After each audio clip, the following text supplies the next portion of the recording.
సికింద్రాబాద్ నియోజకవర్గాన్ని అన్ని విధాలుగా అభివృద్ధి చేస్తానన్నారు బీఆర్ఎస్ ఎంపీ అభ్యర్థి పద్మారావు గౌడ్.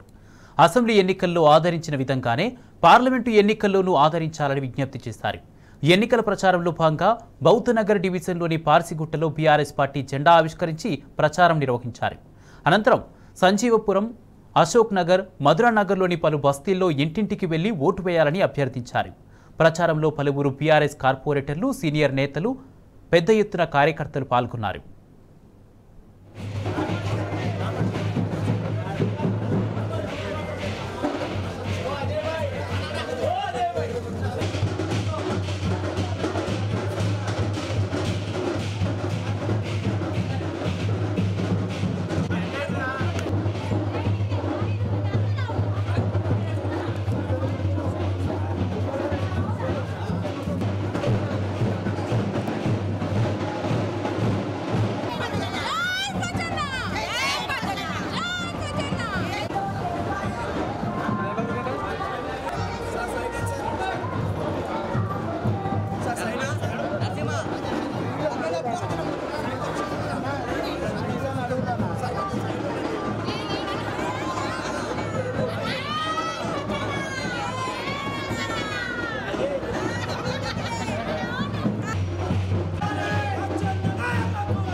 Thank you.